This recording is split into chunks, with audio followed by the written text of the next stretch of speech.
सह वीर्यं करवावहै तेजस्विनावधीतमस्तु मा विद्विषावहै। ॐ शान्ति शान्ति शान्ति।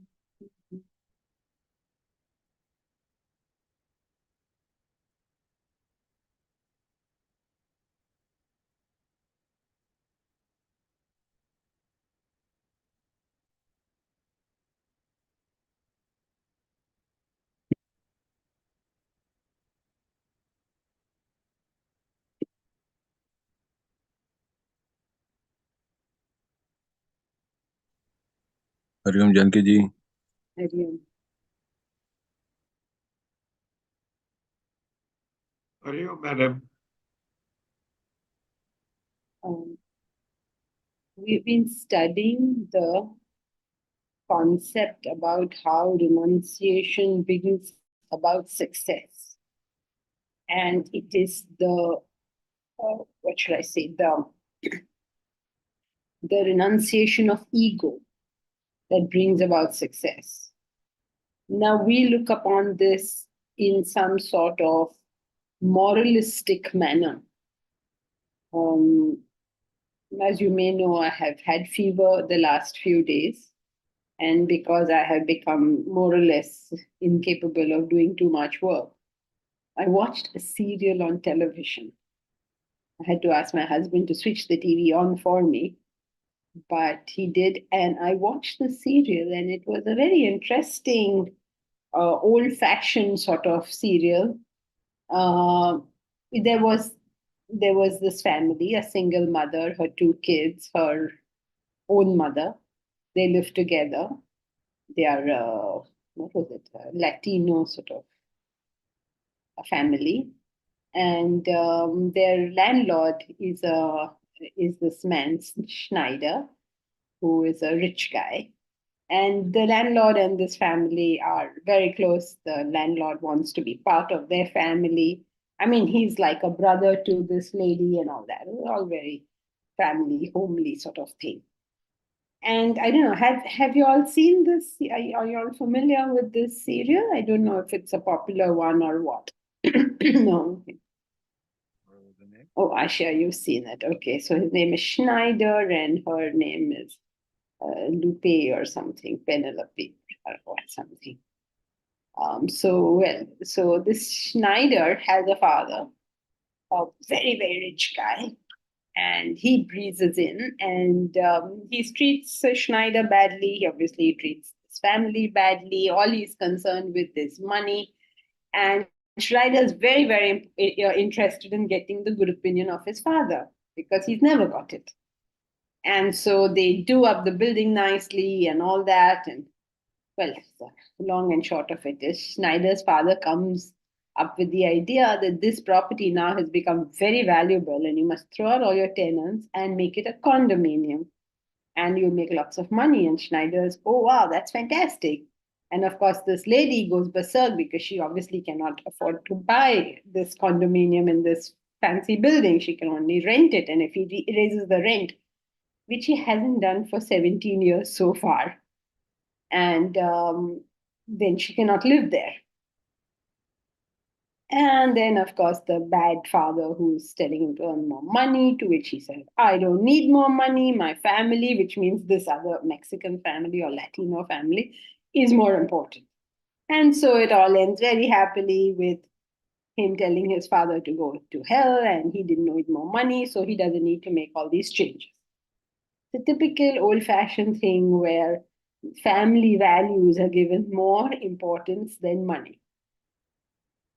Would you think that this is a example of renunciation?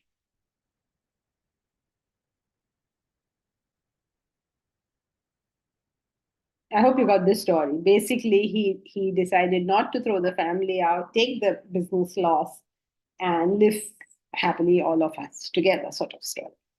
He's the landlord, and he didn't listen to his very money-minded and greedy father.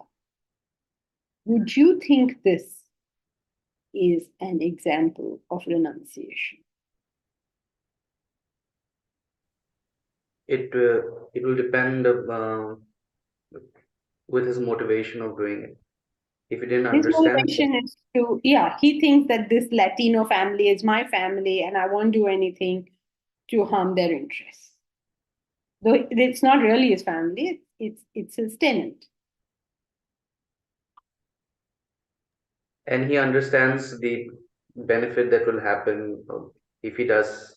Of course, of course. That's why he agrees with his father. And then of course this girl goes absolutely berserk. She says, okay, you called us family and all, and now when your dad comes along, you just throw us to the wind and sort of stuff.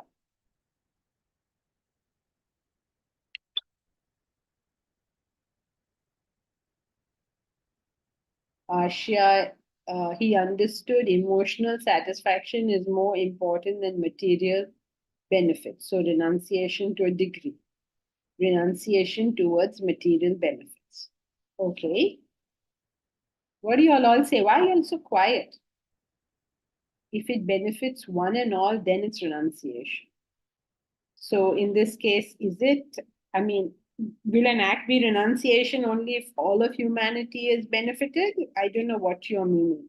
Are you saying this is an act of No, renunciation? if it comes at the cost of his well-being, in a sense, he should not be pushed into poverty because of this. So He will if not he's, be. He's a rich guy. then it will be an act of renunciation, right? It will. No, I'm asking you all, what do you all think? This is the opinion based thing, right? So you all can think whatever you all want to think about it. Why don't you rest of you all put on your videos and say something so that Shilpa, you're saying yes, it is renunciation. Yes, it is. Renunciation, okay. I would also say it's renunciation. Yeah. What about the rest of you? Why are you all sitting on the fence? You think that there's some trick over here and you refuse to say what you think. Just say what you think. Never mind about the trick. Yeah, I'm confused. Cannot conclude either this way or this way. Cannot conclude. Okay. Easy answer. Okay, Sangeeta. He was happy with what he had, so renunciation. Okay, but is that the definition that you have to be happy? Then everybody who's tamasic will be happy, right? And so all tamasic people can claim renunciation because they say, well, I'm happy with what I have. Especially if your son, for instance, keeps his room entirely messy and you say, what are you doing? Why don't you clean your room? And he says, well, I'm happy with it. Would you accept that as renunciation? So you have to renunciation of profit, okay.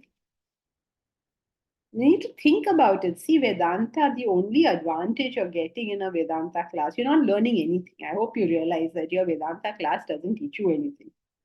It's only training you how to think. So please think. When we have group discussion, everybody disappears. I hope you realize today is your last class. Tomorrow is the student seminar, and next Saturday is the group discussion. And you all will all be, if there are 5 people now, there will be 1.5 that day. So please avoid bunking class because there is group discussion. It is part of the study itself. It's not optional. Kalyan Kumar. Yes, he has given right value to what is important, family over money. Okay.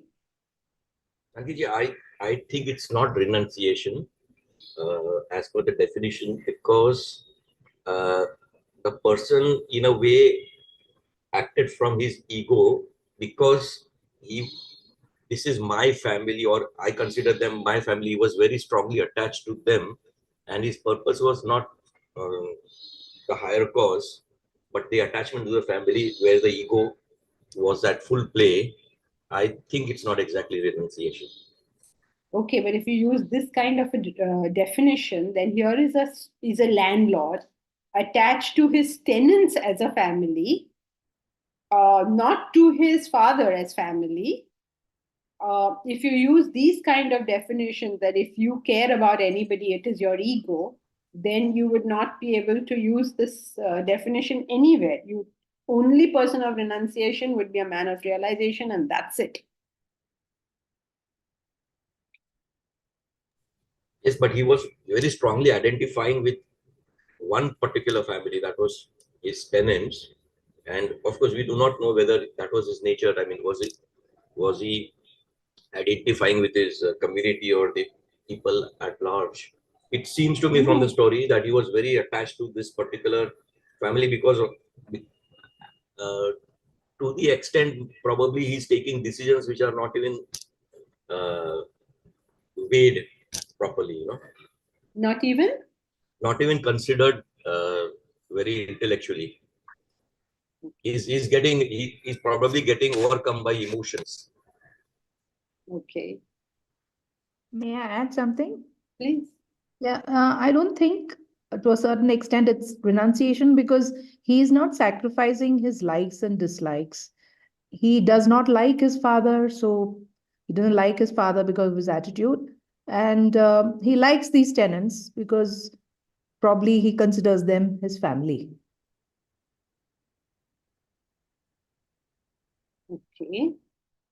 In fact, his whole attempt to make that building nice for his father's visit was to gain the approbation of his father, who's always been a very strict taskmaster, who knows very little about his son and has never given him the love and appreciation which he has been striving for. So Schneider is a maladjusted adult.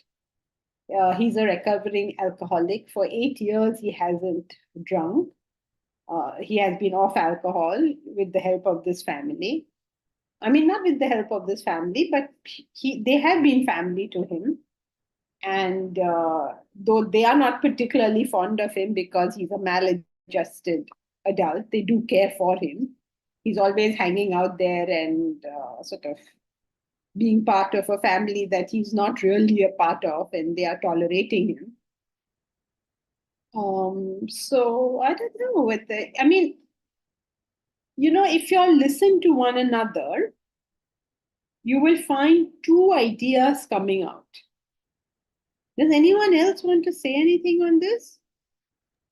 Something like he could make the building and give one part of it to them. So both the things may have been solved. Like he could convert it into a building, and one part of it he could give to that family. So that both the sides are. It's not like there were any structural repairs that were going to take place. The idea was to make a condominium out of it.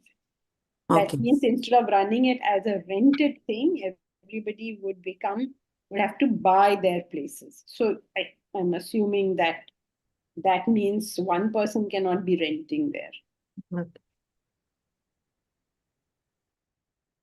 But you're right, you're getting closer and closer to where this is supposed to go.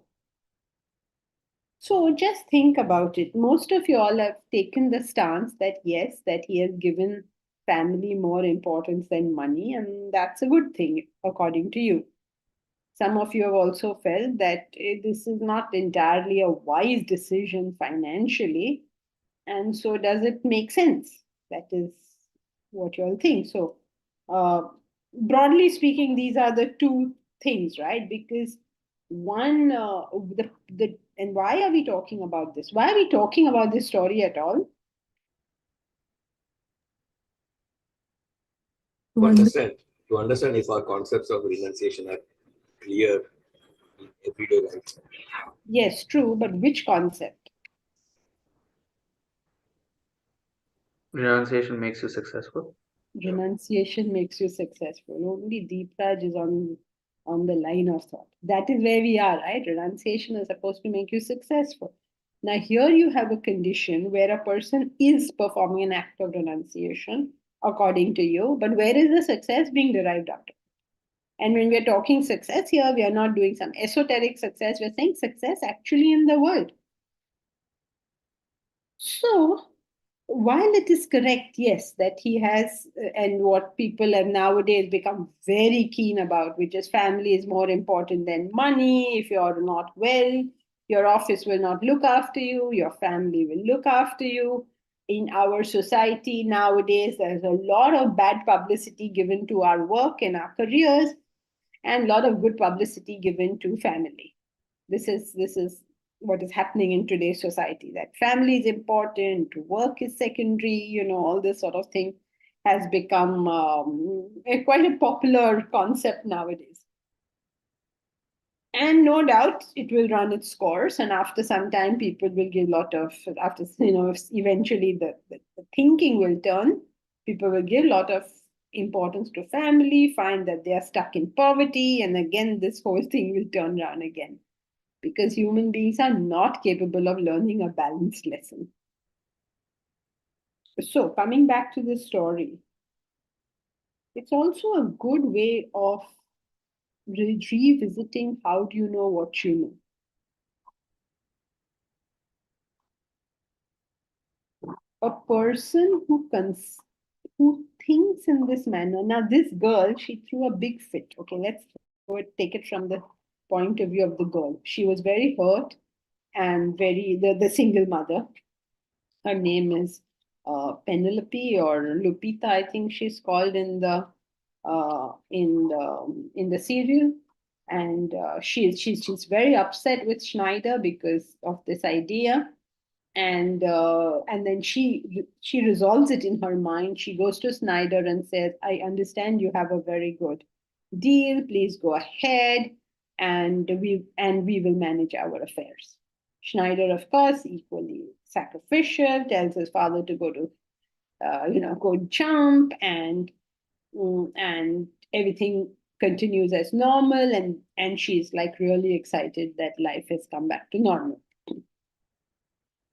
Now, just think of it from Lupita's point of view.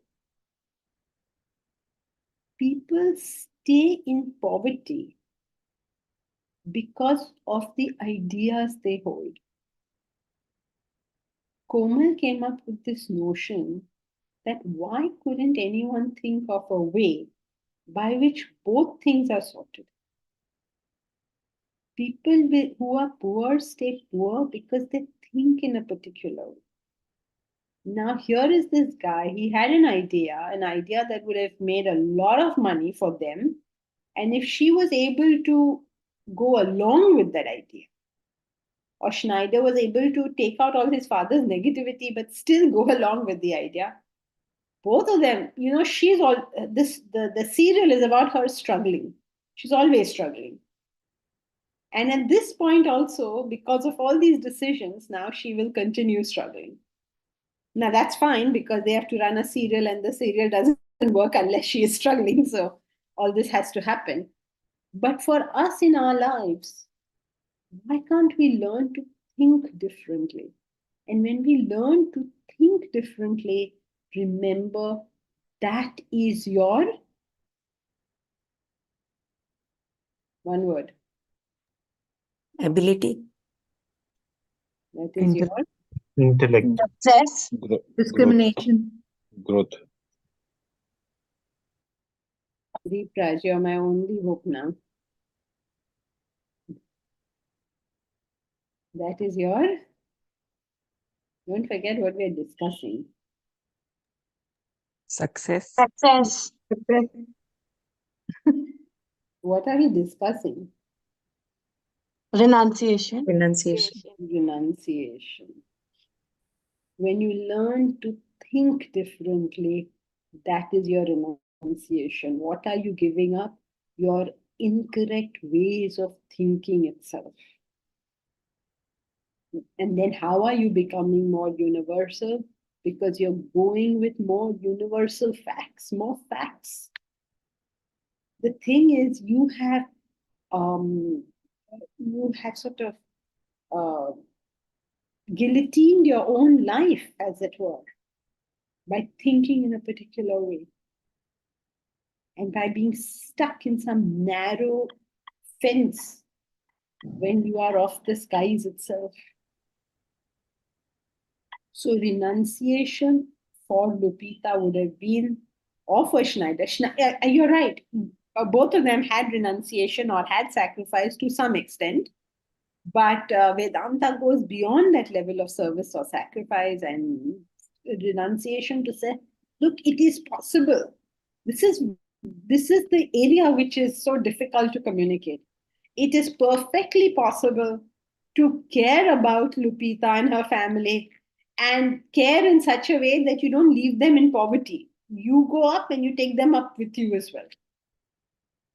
That additional bit, which is absolutely not there in the Western psyche, as far as I can tell, they seem to, or I mean, I don't know, I haven't lived there so much, but from these serials, it seems like either you have family values or you have monetary values, and excuse me, and you have to sacrifice one for the other. The good guys sacrifice the money for family, the bad guys sacrifice family for money. I think that is their worldview. But we have a different worldview. Our worldview is that it is quite possible that you care for all these people, you care for them a lot, and you still do things by which the whole system goes up, not just pulled down. We are very happy to be poor. We are not happy to be poor. We want everybody to be well to do. We want everyone to do well. We don't want anyone to say, oh, it's so sad, I have to wear torn clothes. Hare Baba, why should you wear torn clothes? Live happily, no? Have all the material comforts which are necessary to you. Necessary for you. I mean, you don't have to do any conspicuous consumption, but whatever is necessary for you, you must have that. So is that clear that every time renunciation, though they had it towards material benefits, they did not have it towards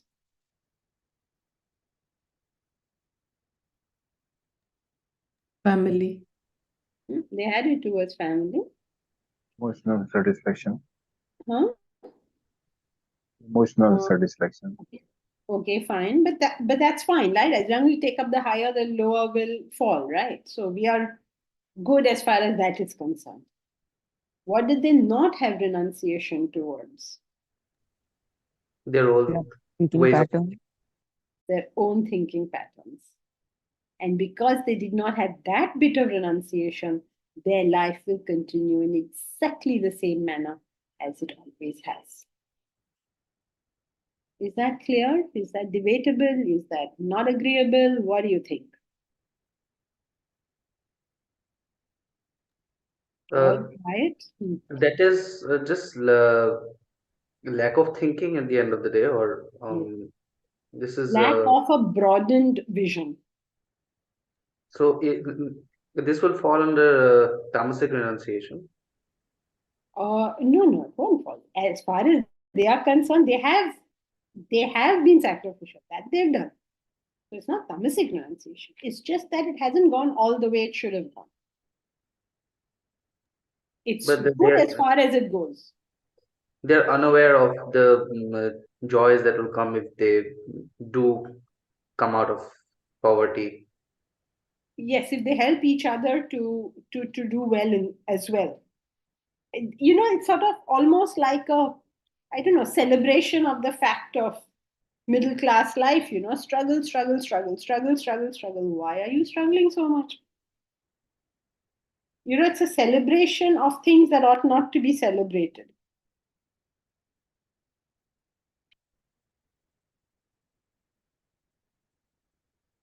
That Like ought not to be celebrated unnecessarily. Sometimes it is needed, you have to put up with struggle, but not unnecessary. In how this lovers case, will unnecessary. celebrate heartbreak. Sorry?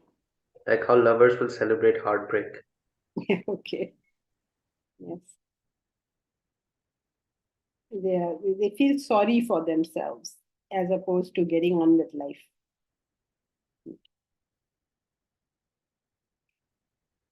Okay, is it all okay? Y'all are all being pretty So this is limited renunciation. limited. We can Yeah. introduce this. Yeah, so we have to always stretch ourselves as much as possible. See how much benefit can accrue to how many people at all times. Don't have to restrict the benefit. Yeah, same goes true also for, like, I was thinking in that way. This is middle class families thinking in financial way, like money wise, they keep struggling and they are not thinking differently and doing something about it. And the same thing is for emotional relationship struggles also. People keep struggling, but they are not taking any out of the way step to so that everybody gets benefit. They continue to stay in that family only where they are facing problems. But if they can move out of it and think of something where they are also benefiting, and staying together is not the only thing possibility. So that Yeah, goes true for that also. for everything. Yes, we have so many options, but we are mentally restricted. Yeah. You're not And able to think broadly and what else can be done about it. yes, and that's where we often fail at our renunciation. Right. Thinking something differently. Not willing to give up our old mental ways. Mhm. That, Yeah. that's so that way Deepraj is sort of correct, because stubborn is a quality of the tamasic. So in that sense you're correct, but because they've been sacrificial, we won't use that word for them, because the very few people are able to get out of their mental conditioning. The moment they hear something different from what they're used to, um, they will not deal with it. Yeah, Bharat? So, therefore, knowing the tenant's thinking pattern, could the landlord have done something different than what he did? Of course, he could have. He could have explained to them. There was an accountant over there that also said that, oh my God, he's not, she was saying how bad Schneider is and all that sort of stuff. And her accountant told her, looks like he's not raised the rent for the last 18 years. He's a saint. So, because, normal landlord raises the rent. But knowing how means he has to talk to them. They're very good friends. Don't put yourself, Bharat, in that position and say, oh, my landlords will not listen if I try to tell them something sensible. The thing is that in this case, they were like family. And he could have easily shown them a way by which they could have benefited. Actually, they could have had their um, own flat, right? Instead of living in a tenanted thing. And the accountant could have helped also. But the moral of that story is you have to give up wealth for family. So that's what, I mean, for their purposes, they were okay. But for our purposes, we should realize that there are other ways. Yes, and there are times when the tenants won't listen to you. That is there. But this was not the case here. This was where she would have been happy had had he been able to explain how that benefits her financially. I know there are people who will not listen, but in this case, she was not that type. There are people Right. who listen also, that's also true. I can identify with the landlord now. Yes, It but would have been interesting if we were given the opportunity to watch the serial and then discuss about it. well, I'm not recommending the serial. I watched it merely because I was just so, I couldn't work anymore, so I just requested for this television to be put on for me.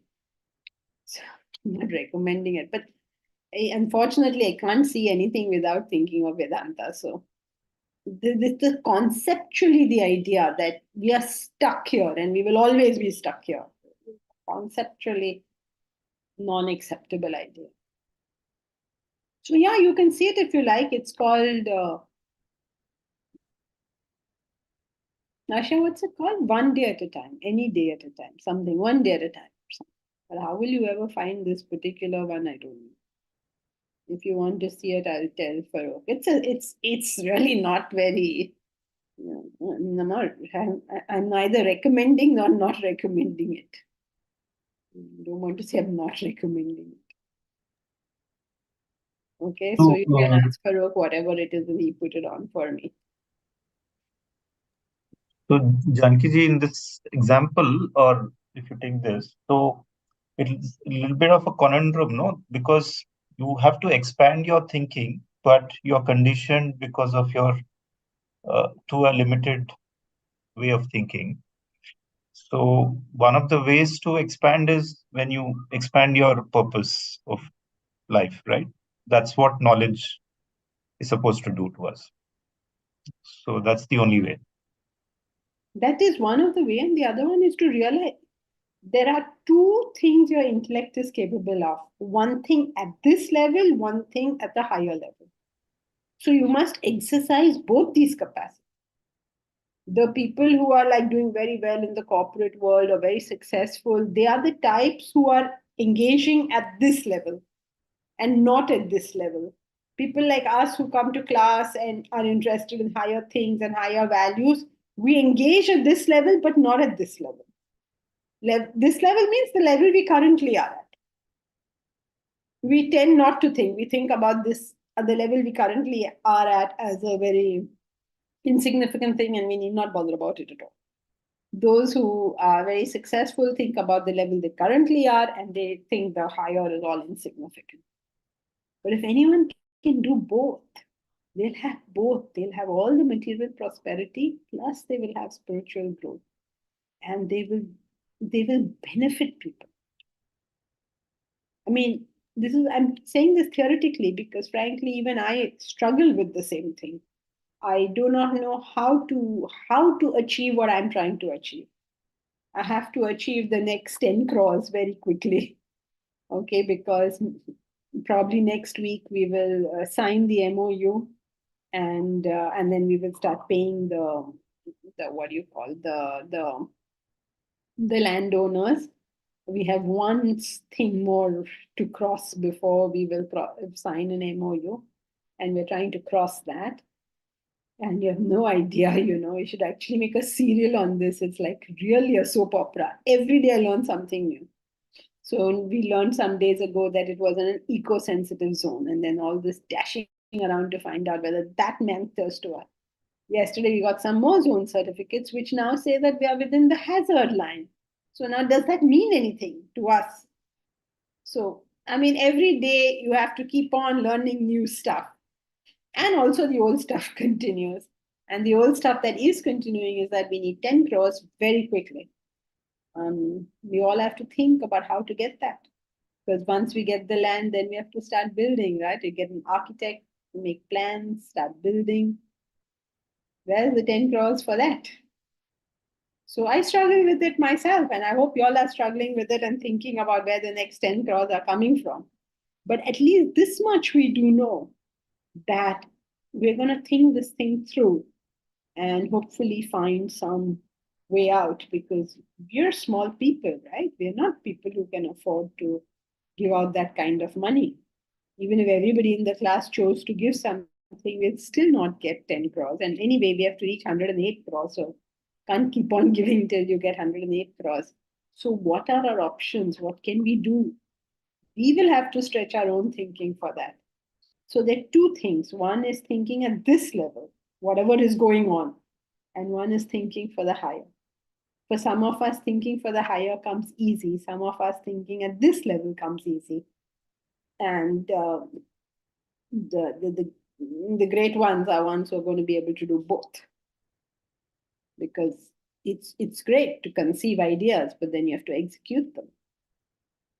Or it's great to execute ideas, but then you must be able to have that benefit available to everyone. So it is a conundrum, and there's nothing else but to apply our intellect to work our way through it somehow. No, I get that. Only thing is the person who's at that level lower, or let's say doing the things as they are now, how does that person get that realization or the need to look at the higher? What is the instrument which we can use? Intellect. But if you don't have an intellect, what? This is the whole problem with philosophy, isn't it? Philosophy is delivered to the intellect. That's how the next book starts, by the way. Because the first book on happiness says the philosophy of happiness. Now, this book will be useless for people whose intellect is not developed. So, the next book, the preface of the next book says the problem with philosophy is that there is a very, I just read the preface today because I've sent the book now for its final this thing. So, hopefully, it should be out soon. It starts with saying that the problem with philosophy is that it's like having an extremely potent medicine that has to be delivered into the vein of the patient, but the vein cannot be found. So how do you develop? How do you put that medicine in? I don't know if you've ever been that. I've been in that position once. I was in surgery. I had to put some surgery and they had to put some medicine into me. Shilpa was there and they made a pin cushion out of my arm, whatever problems there were. They couldn't find the vein.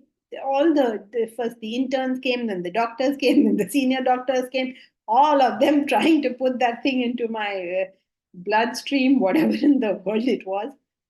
And they made, I don't know how many holes into my hand, but they could not deliver it. And I thought, wow, that's just like philosophy. You have the medicine, the patient is willing, can't find the vein. So it's an incredible thing. How do you help people with philosophy? It's frustrating. It's like saying, what do I do? I mean, I'm sure those doctors were frustrated.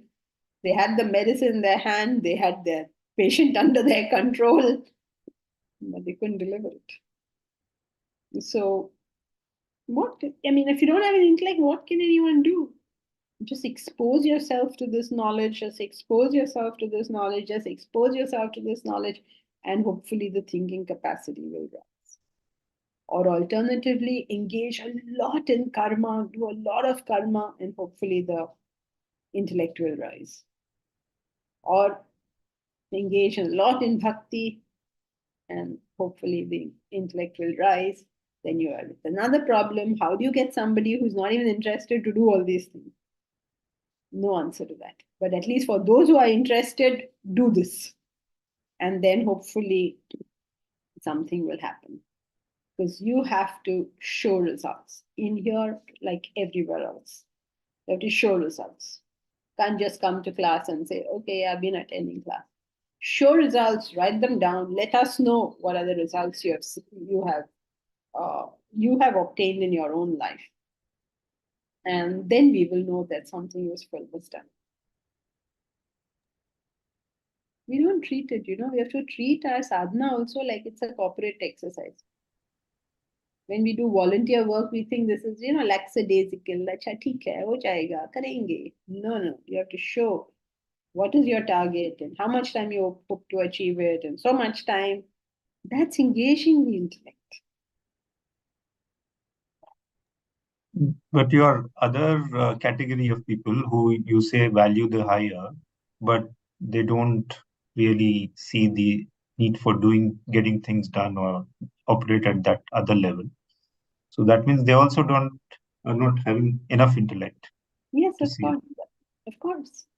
That's why they're always in trouble. You see any good man, they show stories of that poor good man, so much trouble, poverty stricken.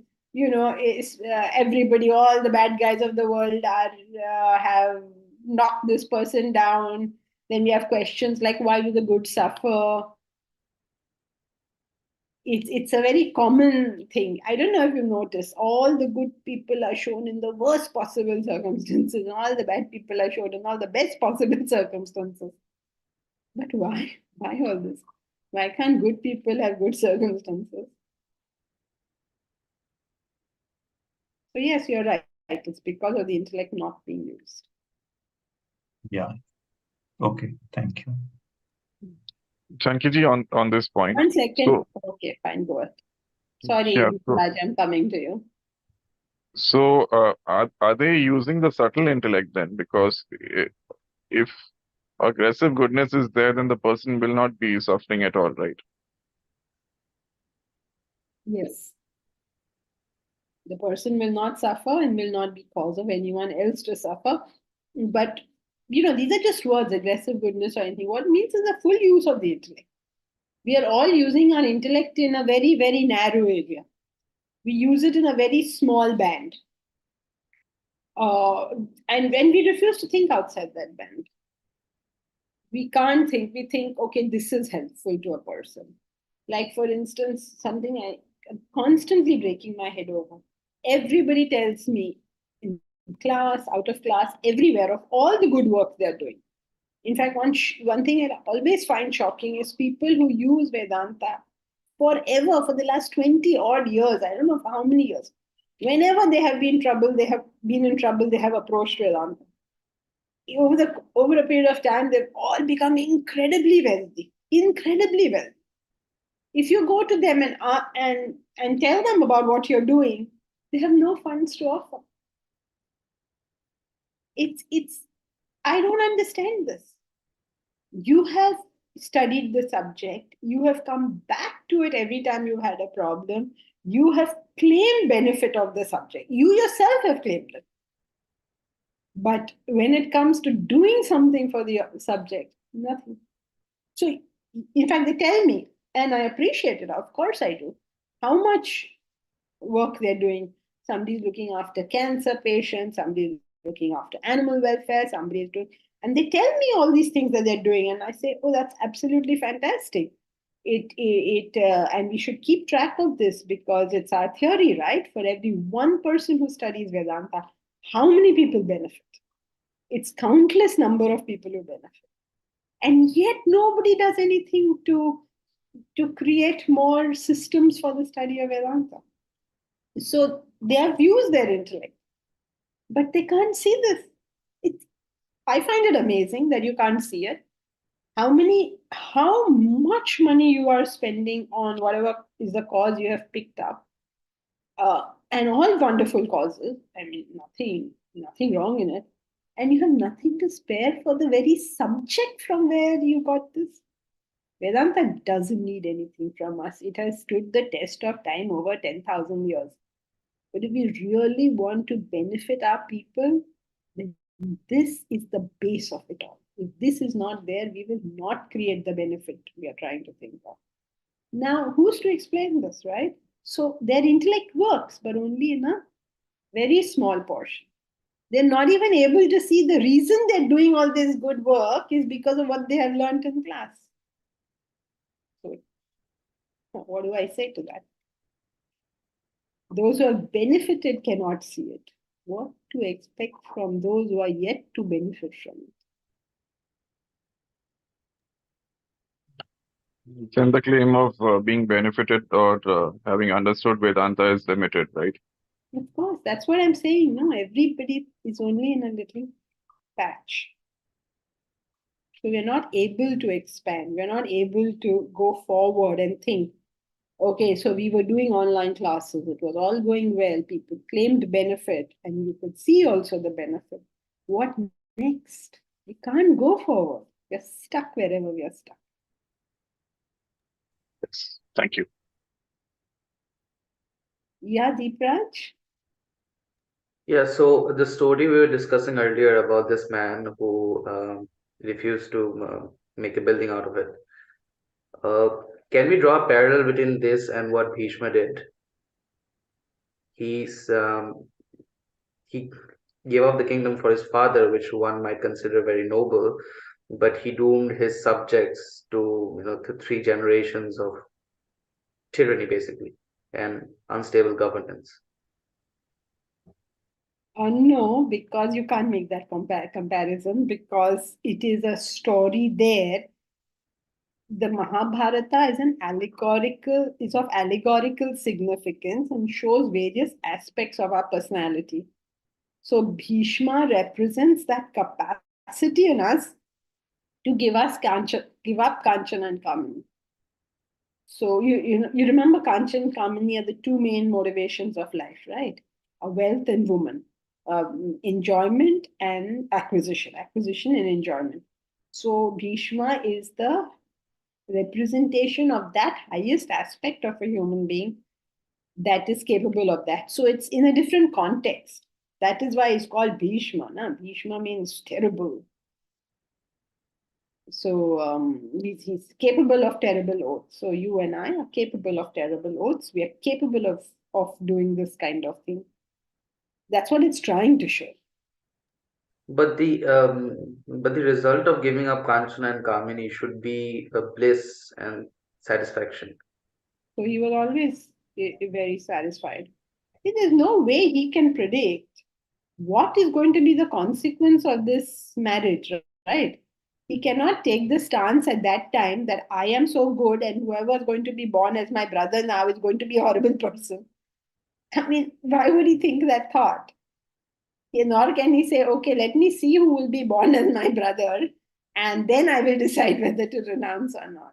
I mean, those options are not available for him. So he has no option at that time.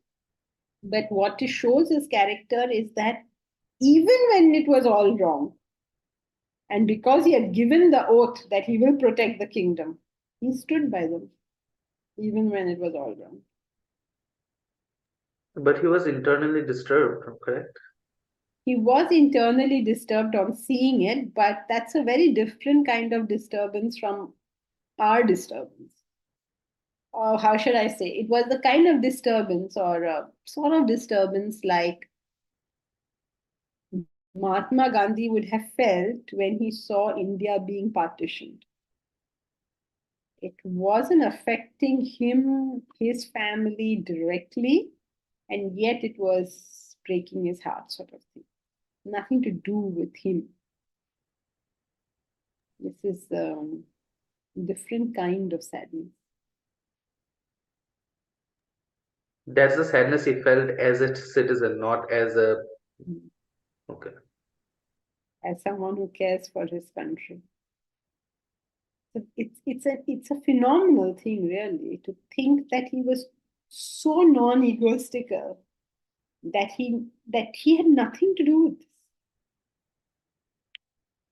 with this whole phenomenon. He viewed it as a detached witness.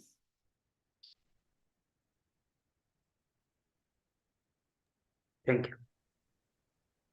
So let us come back now to the story we concluded last time, which was the story about this boy who, for a very short second, understood what comes to him when he says, I don't want it, take it away. For a very brief second, he did that and was amazed to find what is the result of it. So the story encourages us to sort of be able to give up a little bit, even if it is only at the thought level. Give up a little bit of holding on. Little bit, okay? Don't have to collapse under the strain of holding on, of saying it is mine, of saying these are my ideas. That is why so much emphasis on Karma Yoga, because work together, please. Work together means put your efforts together, put your thinking together. Many people work together, but they don't know how to take other people's thoughts. And if you are capable of learning these lessons that Vedanta is teaching us, then you could go anywhere in the world. You have had some kind of elite training. I think Adi sir used that. That's what at least Deepak told me. He said, you've studied under Swamiji, then you've had some kind of elite training because you're so on the ball for everything. And this kind of training that we are all lucky to get, some vicariously, some directly, will hold us in good stead no matter how big a thing we choose to do. Just this little bit, I'm able to take in what somebody else has to say. I don't have to agree, but I can run with it a little to see whether I can, sort of salvage any good thing from this idea that this person has said, rather than just throwing it into the bin immediately. That's what brainstorming is all. Everybody says the stupidest ideas, whatever comes to your mind. And then while everybody's saying something nonsensical, suddenly a wonderful idea props up and can take us further. So we must do it, all of us who are interested at least in having the university come up. We should do it together. Come think of ideas. Let's see what we can do. And when we work like this together, in that spirit of cooperative endeavor, sharing work, emotions, and ideas, then the personality rises. And this personality rising is beneficial to the whole world. If every human being were to rise like that, it's beneficial for all. For the human being, of course, for everybody around that person as well. So when we learn this thing, just try a little bit. Let me give up. A little bit. Whatever it is that you are feeling is holding you in, it's got its tentacles on us. But we are not of this world. We are not of this grossness. We are not of this level. We are of another level. Just have to get out of these tentacles which we have got on us. Oh, pulling us down. And snap, snap, snap. They all open up. And then we go back to our original state, which is in the ether and the skies. Now, please don't take me literally. I didn't say, okay, are we going to fly in the sky somewhere? No, we are going to be right here. But we have got no mental burdens. So when we live life like that, how can you not be successful? It's crazy to think you wouldn't be successful. Everybody who lives the right renunciation will have to be successful. How can it be that you have a higher ideal, you're not sticking on to your views, you're able to share your emotions, and you're able to give up, just your personal likes and dislikes. You're able to do all this and you're not successful. How on earth can that be? How many people we've seen coming to classes just going up in life? How many? Some of them are here. I don't want to mention them because I want to embarrass them. But you know yourself. Yeah, Komal? Yes, what I'm thinking is like you said, ki you're bound to success when you apply the right principles of renunciation. But this is our present thing, what we are doing. But there is a role of our past karmas or past lives impressions, which may hinder us from achieving to what we are doing now. So both the things go together, I think. Yes. In theory, what you're saying is right, but we give it way too much importance. There will be 1%, 2%. So But then other people will tell you effort is of most important. Our past, we should forget about that. Or if that is playing a role, we don't know how much is it Yeah. playing. Suppose you have a yellow wall. Mm. And you want to make it blue. Okay, so you put blue paint on it, it will look green. Okay, but you go on putting blue paint, eventually it will look blue. It's just the amount of effort a person has to do. Some people may have to do little effort. Some people may have to do a lot of effort. Yes. Depending upon their past work. Because it is seen, ki same person, like there are two people, they are putting the same amount of effort, everything, but still the results are different. Yes. So that is because of their past. Yes, you know this. I mean, I'm going along with the way you're putting it, but it's not completely correct. So this is the popular way, the way you are currently putting it. I'm going to put it back into technical language because I am more comfortable with that and it seems more correct to me. But you are free, of course, to take whatever you like. Vasanas manifest as thought, manifest as desire, manifest as actions. So, what has come from the past is that you have performed actions in the past and created for yourself some vasanas. Now, those vasanas are driving action again, and so you get looped. Right? So, when you start trying to do something different, that means you start identifying with some other vasanas. And those previous ones are there itself, right? I mean, they're both there. When you identify with higher and higher vasanas in yourself, the lower ones get wiped out. They're nullified at Yeah, one they're point of nullified. time. Right. So their effect will go away.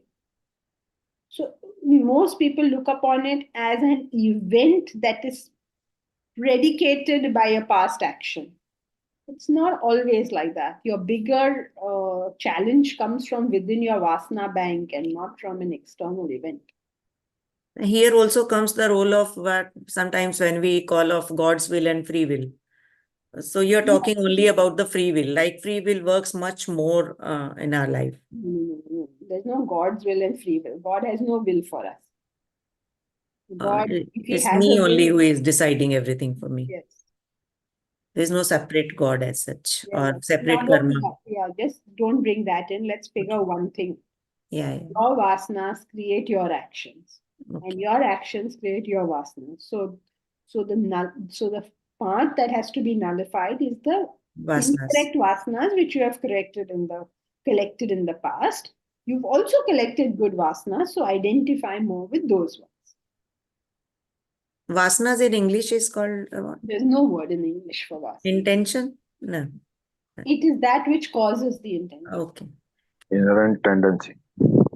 Yeah, inherent tendencies. Yes. It is that which causes the inherent tendencies. Gunas, our three gunas, what they call sattva. No. That is the classification. Yes, There is no such thing as a guna. It's just a classification. And don't bring in too many concepts. To concentrate on one thing, get that clear. Your original question was, what about the effect of the past? The effect of the past is only the vasanas which you have created, which you will nullify by identifying with higher or better vasanas. Right. Okay. Thank you.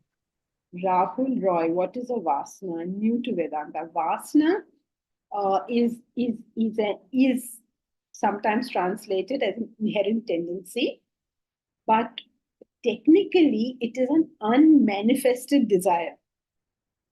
When now, Rahul, you may like ice cream, but you're not thinking of an ice cream now. So this like of ice cream which you have, where is it now? It's in the unmanifested state, known as vasana. The unmanifested desire is called vasana. When a vasana manifests, it is called a desire. So it is that which is the cause of your inherent tendencies. Is that clear?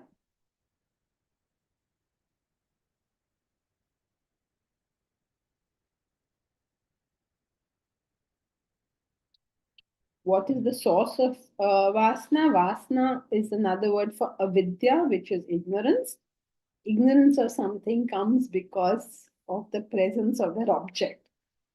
So since Brahman exists, there's a possibility of not knowing Brahman as Brahman, and that is known as avidya or vasanas. Over a period of time, these vasanas get a certain coloration depending on what we have done. So they become a little more specific.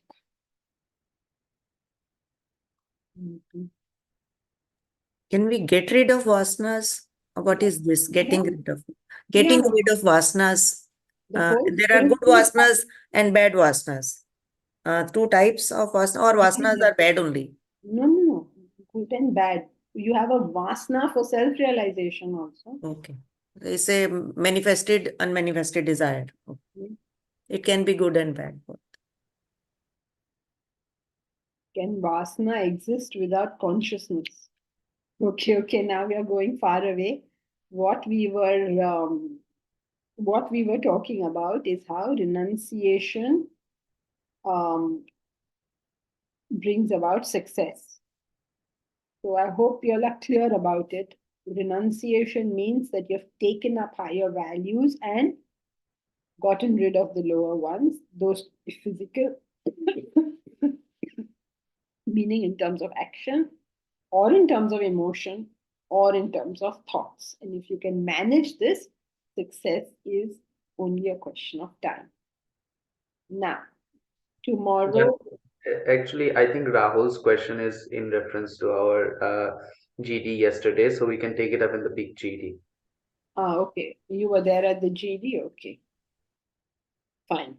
So coming back from Bharat, what do you want to say, Bharat? Announcement for student seminar. Yes, so I don't still have any of the details, Bharat, who all are going to present and all of that is, you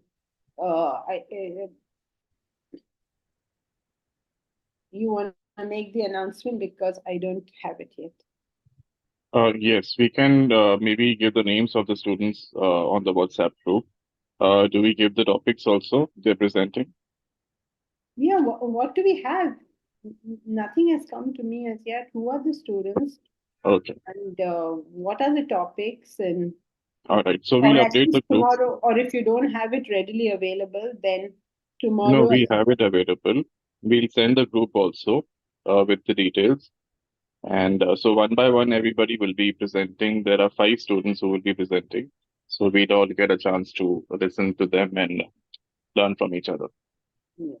And please ask questions in such a way, and they will respond because we have assumed that they are making a presentation on a topic they have thought about and studied about. And please ask your questions to them. This will be live streamed just like any other class. And you can also hear it later on. Okay, so that's it for tomorrow. Next Saturday, we will have small GD on Saturday. Tomorrow